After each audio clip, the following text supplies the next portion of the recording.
At 12:05 today, but right now it's Mike McCormick.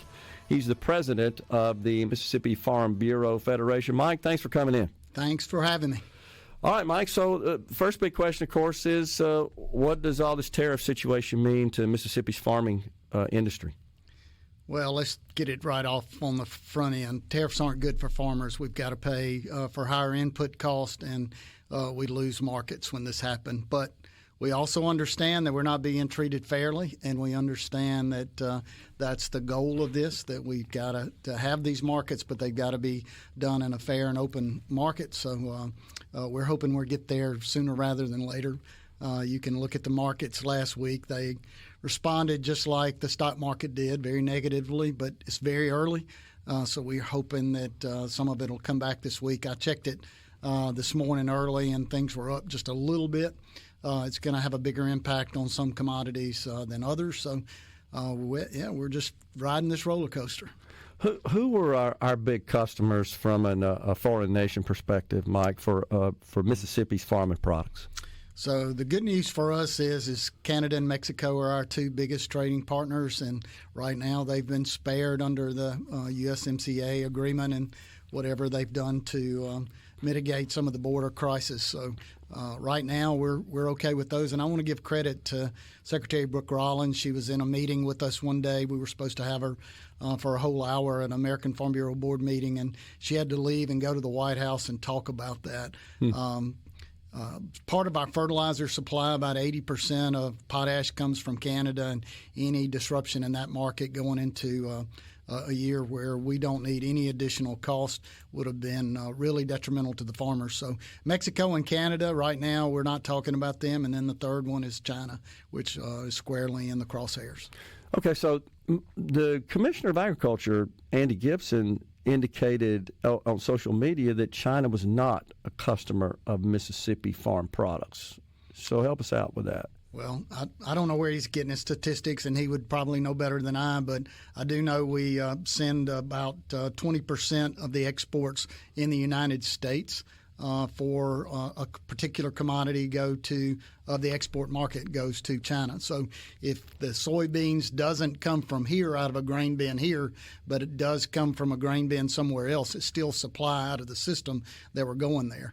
About 20% of the exports for cattle come from the United States. That's part of our market for cattle. So when I raise some beef, it leaves here and it goes to a feed yard and a place out in the Midwest where all the corn is. It didn't come directly from Mississippi, but indirectly it came from here and went there, and then it goes over there. So China's a big part of my market. There's no denying that. Okay. Well, I may have misread it and misunderstood, but I thought in previous conversations we had about this, just talking a couple of months ago, just about the prospect, knowing that this was the president's agenda and president's plan. As I recall, Mike, in the president's first term, this did have a negative impact on the agricultural industry to the point where the federal government actually sent some subsidies, right, to the farming industry. Absolutely. And we were very appreciative. This wasn't the farmers' actions, and the farmers are always at the tip of the spear. They're going to pay higher input cost, and they're going to lose markets, which is going to drive commodity prices down. So they called them the CFAP payments, or the farmers just called them Trump payments. Farmers don't want to live off subsidies, sure, but they're going to have some help again. We passed a $10 billion relief package right after Christmas, before even any of this was started, because the farmers are in such dire financial shape. So if you look at the first go-around, the tariffs were put on. We had the loss of the markets, the increased input prices. It's my understanding through the Biden administration, they didn't take any of those That's right. Stayed in tariffs back off. So they've been there. There were no payments. When we started this under the first Trump administration, the farmers had made about 10 years or more of some good times in the farming in our history, and they had some money and some reserve built up in their bank accounts, but they're not there anymore. The farmers were already in a crisis when this hits, and the banks were coming out. So it's not just me going to Congress and telling our senators and congressmen, hey, they're going to need some help. The bankers were coming out and saying we can't make these farm loans anymore. They're just not. The math just doesn't math. So they're going to have something. And Secretary Rollins were very upfront that the president understands that. And he understands that it's going to have to be some help coming from some direction to help them. One of the things that could be done is a farm bill update. We hadn't been able to pass a new farm bill since 2018. It's badly outdated. The reference prices that trigger the payments to the farmers hadn't been in the right place for years now. And we really need something to get across the finish line this year in Congress. Unfortunately, there's just not the votes there for it. So both sides of the aisle will have issues, and the SNAP payments, cuts to that, I think that the president wants to make, or even just getting status quo has been really problematic. We've got some really good people working on it. But if we could get a farm bill across the finish line this year, it would help offset some of this. Mike, do we produce more than we can consume in this country? Oh my goodness, That's yes. what I thought. Yeah. We produce way more here in the United States than we can consume ourselves. So we have to trade this. And it used to be the shining star of our trade war, of our trade policy, is agriculture would be a trade surplus, and then you could take that away from everything else that we were getting a deficit on. But since we started the disruption in trade, our trade has gone down, and so we're now a net importer of agriculture. And some of those things are things that we just can't produce here. I think our consumer is really expecting a grocery store full of tomatoes all year long. We can produce them sometimes of the year. Sometimes they got to come from somewhere else. Our tomato farmers here in the United States farm at a huge disadvantage because of labor costs. So they can grow them so much cheaper in Mexico than they ship them across the border, and our guys just can't compete with that. Can you level the playing field with that? Absolutely. But I don't know that you keep a grocery store full of tomatoes all year long unless you get them somewhere else in a different climate. I see. Well, what are examples, Mike, of some of the farming goods that we actually import, maybe because we simply can't produce them here? Well, everything that we can't produce here is just because of the labor cost that around the world is so much cheaper. These guys work for nothing, so they can produce it and send it here. And a lot of times their government is subsidizing it so cheap that it comes here so cheap, and we can't do it here in the United States. But certainly fruits and vegetables are one that creates a big demand on labor. We don't have an answer for labor. We've been talking to Congress for years about H-2A reform and haven't been able to push that across the finish line. How would that help? Explain that to our folks, the H-2A program. So I think you've got to have a consistent labor force here for our farmers to be successful, and we just don't have that anymore. A lot of these growing seasons are 10 months out of the year, so we could use labor from other companies, a legal guest worker program that could come here, work for 10 months, and then go back home. Some of these jobs now are very technical and very have to have a high degree of understanding what you're doing. So a lot of these combines and sprayers and things that we're running cost millions of dollars to be able to run. A place like South Africa that works on a different type of year. So when it's summer here, it's winter there. They can send some of their farmers here to run some of our equipment and then go back home and do that at their place as well. So the guest worker program works great. It's a lot more expensive to use this program than hire local labor. So the farmers also have to go in and advertise the job that they have, and that if nobody applies for it, then they can get their guest worker in from somewhere else. So it's something that nobody else wanted. It's much more expensive than hiring local labor. It's just that the farmers cannot find, a lot of times, most of the time, they cannot find consistent labor that's willing to work. And some of these, like I said, aren't 12-month-a-year job. No, everybody here needs 12 months to work, so they're working other jobs now. Gotcha. Mike, if you could hang around, I got a couple more questions for you. We got Mike McCormick. Thanks. We got Mike McCormick, president of Mississippi Farm Bureau Federation, in the Element Well studio. We're coming right out of the studio. So one of the interesting things about the tariff situation, Mike, and honestly, you did a great job of explaining this to our audience last time, and it has to do with the cost of inputs, which is a huge part, of course, of any production process, but especially agriculture, that many of the implements and the equipment and just the other inputs into the agricultural process, I assume maybe even some of the chemicals as well, they may cross the border multiple times where tariffs are applied right before they gets to the finished product and then purchased. Absolutely. There's an old saying that farmers sell their stuff at wholesale. They buy their inputs at retail, and they pay the freight both ways. It just means that farmers don't have the ability to set the prices for their goods. In a manufacturing facility, if you're making widgets and your costs just go up 20%, for the most part, you have the ability to go up 20% on what you're charging for that. Farmers don't have that ability. So when you start raising input prices, you start limiting the amount of trading opportunities, generally that means the farmers are at the tip of the spear. So we do buy a lot of our inputs out of country. I get really frustrated with some of the issues that we have, like I think the general public would say we don't need to let China buy farmland here in the United States, and I agree with them.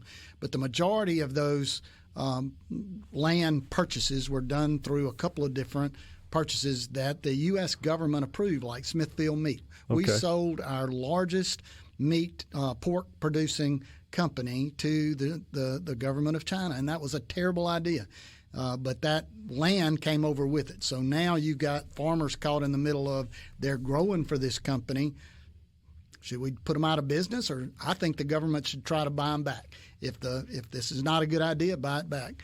We sold the world's largest chemical company, crop protection company, third largest seed company, Syngenta, to the Chinese, the government. And then the farmers have to go back and buy that from a foreign adversary. So we're at the mercy of somebody to say, wait a minute, why did you, if the government doesn't want us to do it, if this is a bad thing, why did we sell it to them? Yeah. Can't we get it back so we don't have to deal with the restrictions that we're dealing with? I'm really concerned that we don't have tort reform laws that will keep our chemistries here in the United States. They're trending to where they've got to go to China to find some protection over there, that our farmers are becoming more and more dependent not only on trade but also the things that we're having to import to get our inputs right too. So we've got some work to do there. Yeah. Well, you would explain that, and honestly, I certainly never thought about it. I think the majority of our audience wouldn't be aware of all those nuances, and yep. I mean, it's kind of a Byzantine system unto itself. Well, and as far as Canada is concerned, and right now we got a reprieve from them, I understand a lot of our tractors, parts of it are made here, shipped to Canada. Something's added onto it. It comes back to the United States. Something's added onto it. It goes back to Canada, or it might swap 2 or 3 times across the border before we get something finished. So that would be hit with a tariff each time. Those things are very concerning. We just got to figure those out. And I know that the president is trying to get fair markets, and that's what farmers want. And I think talking to Secretary Rollins, she made no bones about it. Trump understands that he was elected from rural America. He understands that all the farmers voted for him, that he's trying to get to a better place. I just want to raise the flag that the farmers don't have a safety net under them right now without the Farm Bill and without the savings accounts to withstand what they did 8 years ago. What would a good model look like, Mike, for our farming, our agricultural industry? Well, we can produce it. We just got to get people to buy it. There's all kind of trade barriers that tariffs that go into these other countries. I think what the president has done is only implemented half of what the other countries have done to us, which sounds very fair. But there's also non-trade barriers. They look at ways of not taking our cattle for some reason or another, or they're not taking grain or something that they're producing. Their milk going into Canada sometimes is problematic because they protect their dairy industry there. So we've got to get some markets that are fair. If it's fair and open, then we just outproduce anybody else in the world, and that's what the world market's trying not to do, is let the farmers in America be successful. Yeah. I mean, it is protectionism. And those in this country that are clamoring that the tariffs that we're imposing are protectionist in nature is because we're dealing with other countries' trading partners that have, for a long time, had these protectionist policies in place. The only thing I would caution is I was in some negotiations with the Japanese company wanting to build a wood mill here to do a specific thing a couple of years ago, and they made a comment to me that said, you Americans, y'all think on 4-year terms. Yeah. That's as far out as you do. We're building this plant on a 100-year plan. That's our plan. So we're going to have to start something, and to get it fixed, we're going to have to keep going until it gets fixed. But it's very difficult, I think, to have someone having one direction and then 4 years later somebody else having another direction. If we're gonna endure the pain, we got to get it fixed. Yeah, and it is a matter of how long are they willing to just stay put with where they are, and they don't really care as much about the hardship it may impose on their people. We're different in America. We value human life and prosperity and quality of life. I think that's a big difference from the Chinese. Chinese government does not care what the hardships is going to be on their people. They'll make a decision and they'll stick with it. And we're going to have to see where this goes. We're only a few days in, and last week the markets reacted just like you would expect. Let's see what it's going to do this week, next week, because I think some of the things that we have, the foreign countries are going to have to buy. Like when China runs out of an option in Brazil to buy their soybeans, they have to come back to the United States and get soybeans. There's only so much of it that can be grown now. It will affect the markets in certain times of the year. I had somebody tell me one time that China's not a trade partner, they're traders, and there's a big difference. Yeah, that's a good way to put it. I hadn't really thought about that. And that it just feels like that their interest isn't so much in just the commerce and the economic aspect of this. There's another agenda here. They buy and sell to control the market. They'll buy if the markets, they'll buy it and drive it as high as they can drive it, and then they'll break it back down without buying anything, so they can start it all over again. And that's why we have to break the cycle. I mean, imagine if they were the way we are as a trading partner, how much wealthier we'd all be, honestly. Yep, we just got to get there without bankrupting the farmers, and I think a quicker end of this, a resolution to it, it would be very beneficial to everyone. Well, Mike, are representatives across the country, are they expressing these concerns to Secretary Rollins and to the Trump administration that, hey, we can deal with this for a little while, but it's been tough the last couple of years, and we don't have a lot of reserves to withstand it? Well, he ran on this, so, I mean, he lived up to exactly what he told everybody when he was running for election. Secretary Rollins came to an American Farm Bureau board meeting, which I have the opportunity to sit on, and she told us that we were the first organization that she had come to in an official capacity, and she was wanting to stay longer, but she had to go to the White House and deal with having her voice in this process. She told us not to be negative because he was committed to this, but to come up with some answers that would help, and she would be our voice there. But she left our meeting giving us her commitment that she was going to support the farmers, and he was going to do the same thing. So as this goes on, I think you will see, or I hope you will see, something come back to the market to help the farmers sustain this. And there are other industries, of course. I mean, the farmers, even though the demand, obviously, for farming goods is somewhat elastic. I mean, the fact is, people change their consumption habits based on the price of those goods. Yep. We'll see where that goes. The beef cattle sector that I'm in is very prone to that. So if we hit a recession and people can't afford to go eat the nice steak at the nice restaurant, they will start cutting back to different proteins. So we'll see if that's going to happen right now. We've got a very low cattle inventory here in the United States. It was based off drought and just some historical bad years over the last 10 years or so. So our numbers are way down. It's going to take some time to build that back up. Yeah. And I think that sector probably will be the shining star of this through the whole thing. Okay. Well, let's hope for a good, positive outcome and that this is short-lived and comes to an end soon. You know, our farmers are headed to the fields to do what they do best, and that's farming. So they're gonna go grow a crop right now. In August, we'll be worrying about whether all of this pencils out or not again. So exactly I'll let right. you know. And we appreciate them. The state of Mississippi's farmers and the farming industry is so critical to our state. Appreciate it, Mike, for coming in. Appreciate you letting me be on. You bet. We're coming right back, folks, with half an hour of middays from the Element